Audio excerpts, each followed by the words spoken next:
دو ولایتی بلا لیے گئے. فتح پوری کی مسجد میں اثر کے بعد درس حدیث کیا کرتے تھے. وہاں سے نکلے ہیں تو کھڑے ہوئے تھے وہ دو پٹھان، دو افغان قتل کرنے کے لیے، لیکن کچھ روب ایسا پڑا ان پر شاہ صاحب کی نورانیت کا یا شخصیت کا کہ وہ قتل نہیں کر سکتے، ورنہ قتل کر دو. بہرحال حدیث کا اور پھر دوسرے انہوں نے الفوظ الکبیر کتاب میں، جسے عام آدمی کے لیے بھی فہم قرآن کی کوشش کرنا ممکن ہے. پھر ان کے 3 بیٹے، 4 میں سے 3 بیٹوں نے قرآن کے ترجمے کیے اردو.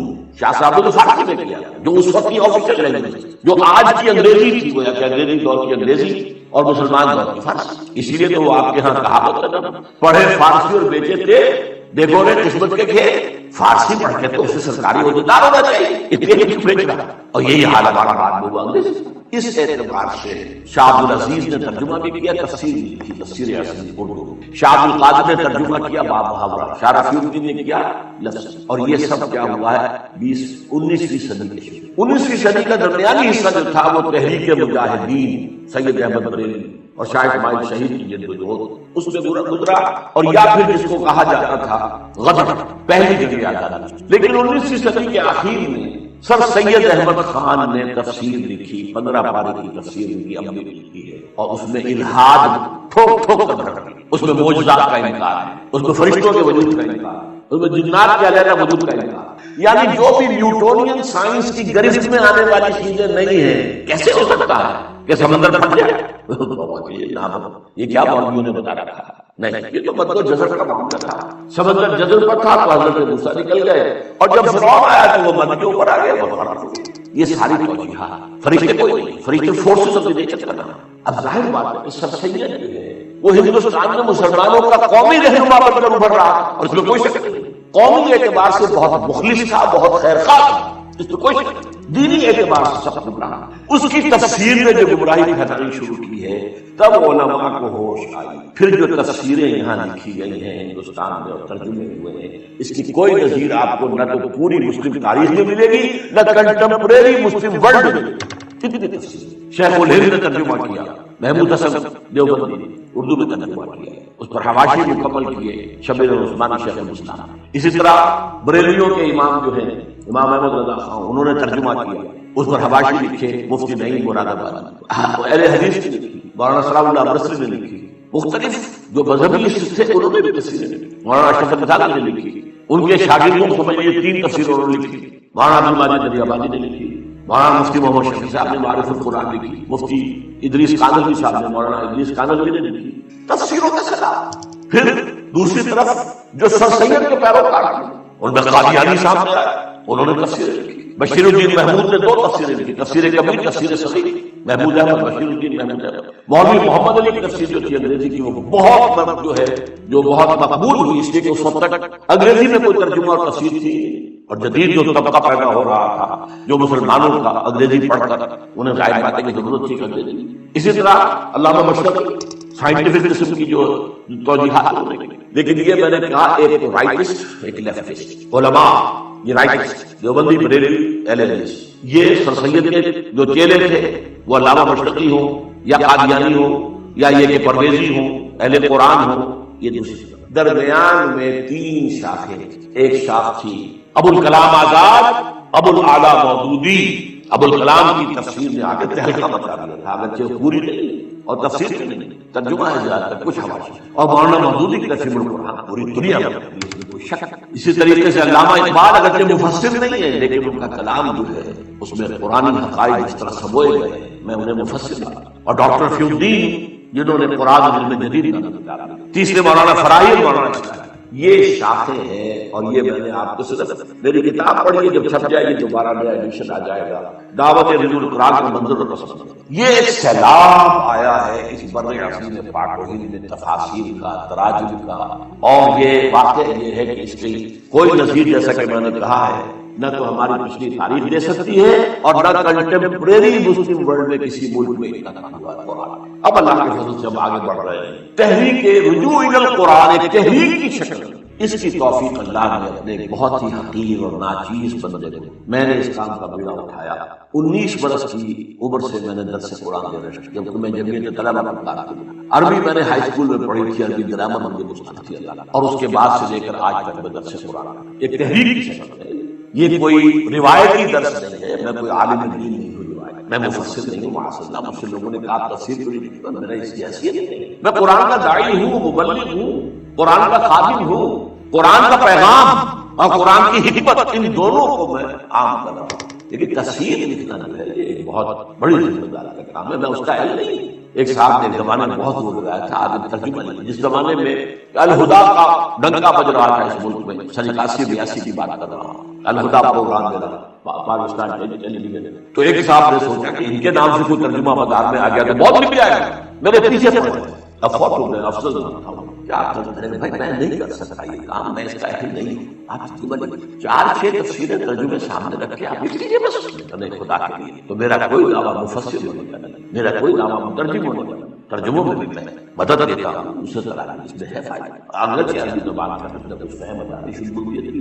بہرحال یہ تحریک نزول القرآن جو ہے یہ ایک فضل عظیم ہوا ہے اس حقیقت سے بندے پر، اس نے اس کو تحریک کی شکل دی۔ اچھا اس میں جو ہے دیکھیے جو چیزیں لڑیاں میں نے گنوائی ہیں، رائٹ، لیفٹ، سینٹر، ان میں سے 4 کو الحمدللہ الحمدللہ الحمدللہ اللہ کا فضل ہے، اس نے میری ذات میں جمع کر، اس کو میں نے تفصیل سے بیان کیا ہے اسی کتاب۔ جیسے ایک حوض کے اندر 4 نالیوں سے پانی آ رہا ہے، ایک نالی ابوین، ابو الاعلیٰ، ابو الکلام، اسلام کا تحریکی انداز، قرآن کی تحریکی تفسیر کو ان کے، دوسری ہی این فراہی اصلاحی، قرآن کا نظم، قرآن کا رب، قرآن کا فکری استدلال، یہ ہوتا۔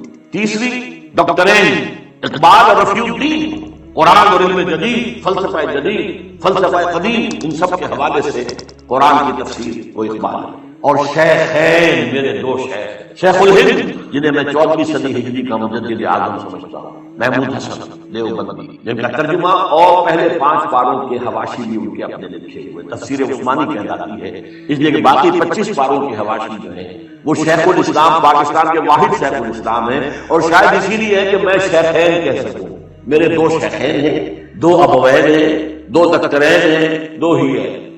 ان 4 نالیوں سے، 4 پائپ سے میری حوضی کے اندر پانی، اس پر اضافہ جو ہے یہ کہ اللہ نے مجھے منطقی سے کیا تھا، میں نے منطق پڑھی کبھی، اور میری تعلیم میں سائنس کا بیک گراؤنڈ تھا، ان سب کے اثر میں ہوا۔ پھر اب دیکھیے گن لیجیے، صرف وقت نہیں ہے میرے پاس، تیزی سے ختم ہوا۔ عوامی درس قرآن جس کا ذکر کیا شیخ الہند نے 1920 میں، وہ اللہ نے ہمارے ذریعے سے 500 700 درس قرآن کے اندر اتوار کی صبح کا لوگ انجمن ہایا سبرام القرآن، لاہور، کراچی، ملتان، جھنگ، فیصل آباد، انجمن ہایا سبرام القرآن، قرآن اکیڈمیز، لاہور، کراچی، ملتان، فیصل آباد، جھنگ، قرآن تربیت گاہیں، ایک مہینے کی، 7 دن کی، 20 دن کی، 2 ہفتے کی تربیت گاہیں، کبھی کوئٹہ میں ہو رہی ہے، کبھی اسلام آباد میں ہو رہی ہے، کبھی کراچی میں ہو رہی ہے تربیت گاہ۔ پھر تراویح کے ساتھ ترجمہ قرآن، یہ طرز خاص ہے، ایجاد میری، اس کا تصور نہیں کیا جا سکتا تھا کہ 5 گھنٹے، 5.5 شروع میں نے جب کیا نا 6 گھنٹے، جبکہ تراویح ختم ہوتی تھی اور عشاء، پھر فیلوشپ اسکیم شروع کی، پھر 1 ایئر کورس شروع کیا، پڑھے لکھے لوگ جو ہے ایم ایس سی ہیں، بی ایس سی ہیں، یہ ہیں، پی ایچ ڈی ہیں، ڈاکٹر ہیں، انجینئر ہیں، یہ آئے اور 1 سال لگائے، یا اب ہم سے 9 مہینے کا کیا ہوا ہے، یہاں عربی پڑھے الحمدللہ، اس سے بھی بے شمار لوگ نکل چکے ہیں۔ پھر یہ ہے کہ ایک بڑی ٹیم اب تیار ہو چکی ہے، جو اعلیٰ تعلیم یافتہ لوگ ہیں، ایسے نہیں، انجینئر ہیں، ڈاکٹرس ہیں، ایم اے ہیں، ایم ایس سیز ہیں، پی ایچ ڈیز ہیں، وہ اب درس قرآن دے رہے ہیں۔ گئے دن کے تنہا ہمیں انجمن میں یہاں میرے راستہ اور ٹی وی کا پروگرام 15 مہینے تک، ویسے تو یہ کہ پروگرام میرا وہ تقریباً 3 سال تک چلا ہے، رمضان میں چلا، پھر وہ بھی ہوا، لیکن پھر 15 مہینے الخدا، اور اب جو کچھ ہو رہا ہے اب پوری دنیا میں ڈنکا بج رہا ہے۔ 1998 کا میرا بیان القرآن جو ہے تراویح کے ساتھ کیا ہوا، وہ ARY کے ذریعے سے، اسلام چینل کے ذریعے سے، اور کتنے اور چینل ہیں، لندن بیس چینل ہے، اس پر چل رہے ہیں، پوری دنیا سے اس کے اندر ڈنکا بج رہا ہے۔ اب یہاں نوٹ کیجیے وہ آیات جو میں نے شروع میں پڑھی، کیا یہ سب کچھ بیکار ہے؟ کیا اس کا کوئی نتیجہ نکلے گا؟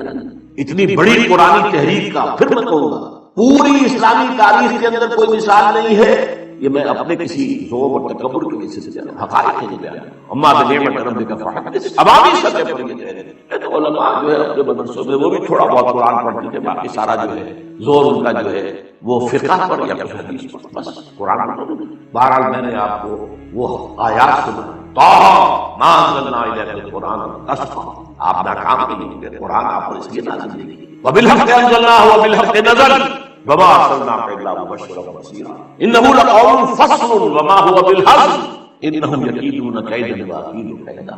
اور حدیث نبوی ان اللہ یرفع بهذا الكتاب اقواما ويضع به اخرین. اب اس جو بھی جد و جہد یہاں ہوئی ہے اللہ کے فضل و کرم سے، اس کا ایک تو خاتم بدہن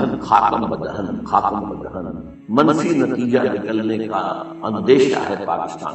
جتنے بڑے پیمانے پر یہ دعوت حضور قرآن اس ملک میں چلی ہے، اور پھر بھی یہاں عوام کے اندر کوئی اسلامی تحریک پر عوام کا وقت نہیں ہوا. علماء نے نہ ریکگنائز کیا، نہ توجہ دی، نہ تائید کی، نہ تحسین کی.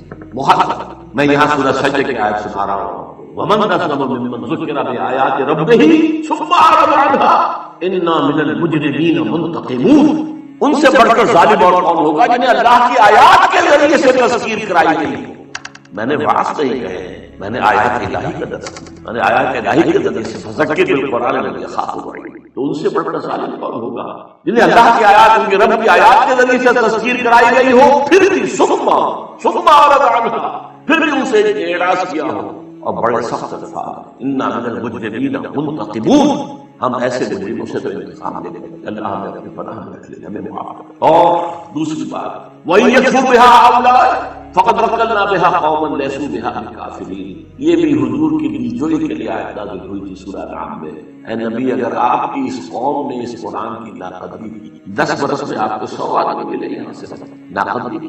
إِن يَكْفُرْ بِهَا هَؤُلَاءِ، یہ آپ کی قوم، فقد وکلنا بها قوما، ہم نے اس قرآن کے لیے ایک قوم کو تیار کر رکھا ہے، اس کے سپرد ہوئی خدمت.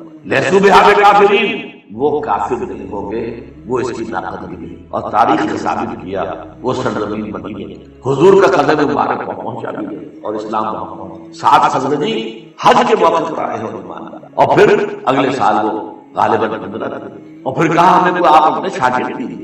حضور کا قدم نہیں پہنچا وہاں. کہاں یہ کہ 10 برس ہو گئے مکے میں بنفس نفیس دعوت دے رہے محمد رسول اللہ صلی اللہ علیہ وسلم. مجھے یہ کہ اب آپ نے اپنے 2 نوجوان شاگرد بھیجے، ایک ان میں سے اندھے بھیجے جا رہے نابینا عبداللہ ابن ام مکتوم، اور دوسرے مصعب بن عمیر رضی اللہ تعالی عنہ. اور وہاں ایک سال میں 75 آدمی حج کے اوپر آ گئے. جو 75 حج پر آئے ہیں تو 75 پیچھے بھی ہو گئے. یہ ایک سال کی کمائی ہے. إن يكفر بها هؤلاء فقد وكلنا بها قوما ليسوا بها بكافرين. میں نہیں کہہ سکتا کہ اللہ تعالیٰ کس ملک کو یہ خوش نصیبی عطا کرے گا جہاں یہ قرآن کا جو نزول ہو رہا ہے ٹیلی ویژن کے ذریعے سے لوگوں کے ذہنوں میں، لوگوں کے دلوں میں، وہ نتیجہ خیز ہو. جیسے آپ کو معلوم ہے کہ بڑا درخت جو ہے اس کی داڑھی نکلا کرتی ہے، اس کی شاخیں ہیں، شاخوں سے نیچے داڑھی کی شکل میں کوئی چیز اترنی شروع ہوئی تو زمین تک پہنچ گئی، زمین میں پنجے گاڑ لیے، پھر وہ تنا بن گئی، جس کو ایڈوینٹیشس روٹس کہتے ہیں. ایک تو اصل تنا تھا